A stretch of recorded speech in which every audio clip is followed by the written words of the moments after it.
रोहन जंगल की तरफ जाता रहता है। उतने में उसे गोनी में कुछ हिलता हुआ नजर आता है। पहले तो उसे देखकर रोहन बहुत ज्यादा डर जाता है, लेकिन थोड़ी हिम्मत जुटाकर उसे खोल कर देखता है। उसमें माया नाम की लड़की रहती है। माया के हाथ पैर बंधे हुए रहते हैं और चेहरे पर टेप चिपकाया हुआ।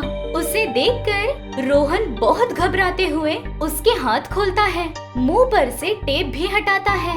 माया रोते हुए ऐसे कहती है, बहुत शुक्रिया जी, मैं कहाँ हूँ बता सकते हैं? आप घने जंगल में हैं। वैसे आप है कौन और आपके साथ ऐसा किसने किया? मेरी सौतेली माँ और बहन दोनों ने मुझे ऐसे बांधा। बाद में क्या हुआ पता नहीं, मुझे बहुत दूर तक ले गए। आखिर मैं यहाँ पहुँची, आपने समय पर मुझे बचा लिया। अच्छा, यहाँ से चलते हैं। ज्यादा समय जंगल में रहना खतरे से खाली नहीं। ऐसे कहते ही टाइगर की आवाज आती है। वे दोनों वहाँ से डर के मारे भागते हुए जंगल से बाहर आ जाते हैं और रोहन माया को उसके घर ले जाता है। असल में हुआ क्या था वो सब माया शुरुआत से बताने लगती है। हमारा मछलीपुर नाम का गांव है। पापा का नाम शंकर, माँ का नाम कांतम। उनके मरने के बाद मेरे पापा ने ललिता नाम की औरत से शादी की। वो मुझे कभी ठीक से नहीं देखती, बहुत तकलीफें उठाई। बाद में उसे एक लड़की हुई। उस लड़की का नाम रोहिणी। रोहिणी को कभी मेरे पास नहीं आने देती। मैं बहुत ज्यादा उदास होती। बहुत साल गुजरे, उम्र बढ़ी, बड़े हुए, शादी की उम्र दोनों की आई, लेकिन रोहिणी ने कभी मुझे दीदी कहकर नहीं बुलाया, क्योंकि बचपन से ही मेरी सौतेली माँ ने रोहिणी को ऐसे ही पाला। दोनों मिलकर मुझे परेशान करते। ऐसे दिन गुजरे। हमारे गांव के अंकित नाम की लड़के से प्यार किया। वो भी मुझसे प्यार करता था। दोनों प्यार करते थे, लेकिन मेरी बहन भी उसी से प्यार करती थी। उसने उससे वो बात कही और तब वो। देखो ललिता, मैं और तुम्हारी दीदी माया एक दूसरे से प्यार करते हैं। वो बात शायद तुम्हें पता नहीं, लेकिन अब जान लो।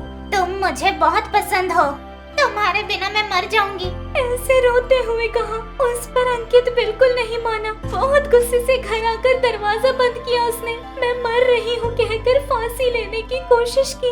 मेरी सौतेली माँ दरवाजा ठोकते हुए, बेटा ललिता ऐसे मत करो, क्या तकलीफ आ गई जो ऐसे कर रही हो? नहीं बेटा ऐसे मत करो, प्लीज ऐसे मत करो। उससे क्या हुआ पूछा, तब ललिता, और क्या है माँ, ये पनौती कहेगी मेरे पसंद के लड़के से प्यार करती है, वो भी इससे प्यार करता है। जब अंकित ही मेरे पास नहीं तो किसके लिए जीऊं, इसलिए मर रही हूँ, ऐसे कहा उसने।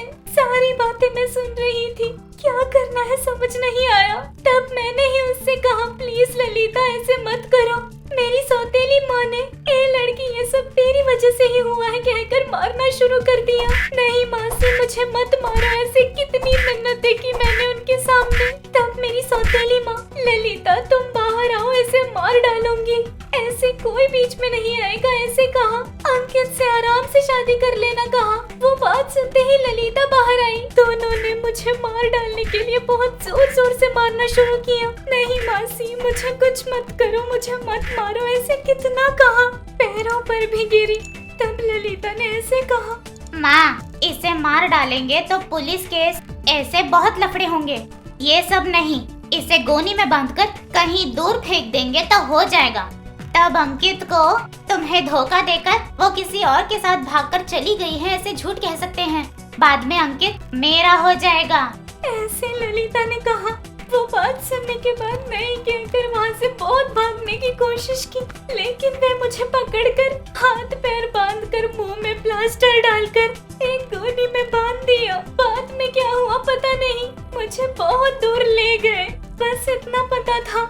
ऐसे माया सारी बातें बताती है। वो सब सुनकर उसे बहुत बुरा लगता है। अच्छा तुम्हें भूख लगी होगी ना, तुम पहले खाना खा लो, उसके बाद क्या करना है मैं सोचता हूँ। ऐसे बोलकर रोहन उसे खाना देता है। वो खाना खाकर कुछ देर आराम करती है। 1-2 दिन गुजरते हैं। कृपया मुझे मेरे गांव ले जाइए, वहाँ क्या चल रहा है कुछ पता नहीं चल रहा। बेशक मेरे खिलाफ जहर उगला होगा, अंकित और मुझे दूर कर रहे हैं। तुम बिल्कुल चिंता मत करो, अगर अंकित सच में तुमसे प्यार करता होगा तो वो उनकी बात बिल्कुल नहीं सुनेगा। तुम्हारे कहने के अनुसार बेशक वो उनकी बात नहीं सुनेगा, वो हमेशा तुमसे ही प्यार करेगा। हम जल्द से जल्द वहाँ पहुँचते हैं, लेकिन हमें चल के ही जाना पड़ेगा। यहाँ पर बस या रेलवे कोई सहूलियत नहीं है। कभी तो ट्रक एक बार लोड लेकर यहाँ आता है, शायद उसी ट्रक में तुम्हें ले आए होंगे। ऐसे कहता है रोहन। उस पर वो बहुत उदास होती है और वे लोग रास्ते में खाने के लिए सारे सामान को बांधकर गांव के लिए निकल जाते हैं। ऐसे 1 हफ्ते तक सफर करते हैं। वे लोग अपने गांव पहुंच जाते हैं। वहां पहुंचने वाले दिन ही अंकित और ललिता की शादी हो रही थी। वो सब देखकर माया बहुत गुस्से से ऐसे कहती है, रुकिए, ये शादी नहीं हो सकती। ऐसे कहते ही वहाँ मौजूद सभी लोग आश्चर्य होकर देखते हैं। ओहो, जिसके साथ गई थी उसे ले आई, मेरे साथ घूमकर मुझे धोखा दिया, फिर इसके पीछे भी लग गई। अभी इसे भी छोड़ दोगी ना? मैं याद आया अभी तुम्हें। ऐसे उसे बहुत भला बुरा कहता है अंकित। वो सुनकर माया को बहुत ज्यादा गुस्सा आता है। छी, तुम सच में मुझसे प्यार नहीं करते, ये मैं समझ चुकी हूँ। अगर मुझसे प्यार करते तो मेरी सौतेली माँ और बहन की बात नहीं सुनते तुम। उनके रचाए हुए साजिश के बारे में बताती हूँ। ऐसे कहकर वो सारी बातें बताती है। वो बात सुनकर वो शर्म के मारे सर झुका लेता है, माया से माफी मांगता है। जहाँ भरोसा नहीं वहाँ प्यार नहीं। अंकित मेरी माँ और बहन की बात सुनकर उससे शादी करने को तैयार नहीं होते। मेरे साथ क्या हुआ है ये जानने की कोशिश करते। तुम जैसा लड़का नहीं चाहिए। तुमने ही कहा था ना रोहन के बारे में। जितने भी दिन थी उसने मेरी तकलीफें समझी, मेरी भूख को समझा। इससे ज्यादा समझने वाला लड़का और कोई नहीं। वो क्या करता है ये सबसे कोई फर्क नहीं पड़ता। सबके सामने उससे मैं शादी कर रही हूँ। ऐसे बोलकर मंगलसूत्र रोहन को देती है। मैं आपसे प्यार करती हूँ, अगर आपको पसंद हो तो शादी कर ले। पैसे जायदाद से मुझे कोई फर्क नहीं पड़ता है। आपका मन मुझे पसंद आया। ऐसे कहती है माया। तुरंत बिना रुके बिना कोई देर किए वो माया के गले में मंगलसूत्र पहनाता है। वहाँ मौजूद लोग आश्चर्य होकर देखते हैं। उतने में एक कार वहाँ रुकती है। ड्राइवर वहाँ आता है। अरे रोहन सर, आपका ट्रिप आज पूरा हो गया है, ऐसा मैसेज किया था ना? आ गया जी, अब चले क्या? उस पर वो ठीक है चलते हैं कहता है। क्या चल रहा था वहाँ किसी को कुछ समझ नहीं आता। उसके बाद सभी को पता चलने वाली बात ये थी, रोहन बहुत अमीर था, करोड़ों का मालिक था, बहुत कंपनीज का ओनर था। उसके माता पिता एक्सीडेंट में मरने की वजह से उस दर्द को कुछ दिन भूलने के लिए सबसे दूर रहने का फैसला करता है। अपना बिजनेस देखने के लिए एक व्यक्ति को रखकर जंगल में आता है। वहाँ क्या हो रहा था हर दिन अपने ड्राइवर से बताता।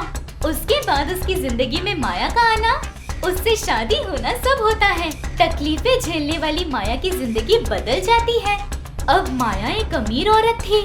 माया की जिंदगी खुशी से आराम से गुजर रही थी। सौतेली माँ और बहन ने उसे इतना ज्यादा तकलीफ दिया था ना, इसलिए भगवान ने उसे सुख में बदलकर उसे एक अच्छा तोहफा देते हैं। उनका दिया हुआ धोखा अंकित बर्दाश्त न कर पाकर दूसरी लड़की से शादी करता है। मंडप पर शादी रुक गई ये जानकर सौतेली माँ बहुत उदास होती है। ललिता भी उदास होकर बदल जाती है। भगवान ने हमारे साथ अच्छा किया, हमारे विचारों ने ही हमें डुबा दिया। साफ दिल वाली मेरी दीदी की जिंदगी बदल गई है, इस बात पर मैं बहुत खुश हूँ। ऐसे उदास होकर अंदर चली जाती है। इतना सब कुछ होने के बाद भी माया अपनी बहन को नहीं छोड़ती। उसके पास जाकर उसे हिम्मत देती है। उसके पढ़ाई के हिसाब से अपनी फैक्ट्री में उसे नौकरी दिलाती है। दीदी का अच्छा मन जानकर ललिता उससे माफी मांगती है और नौकरी की वजह से ललिता की जिंदगी भी बदल जाती है। दोनों बहनें बहुत ही खुशी से रह रहे थे। वो देखकर उनके पिता और सौतेली माँ दोनों बहुत खुश होते हैं। अगर आपको ये कहानी पसंद आई तो लाइक और कमेंट कीजिए और ऐसी ही कहानियों के लिए हमारे चैनल को सब्सक्राइब कीजिए। Thank you for watching.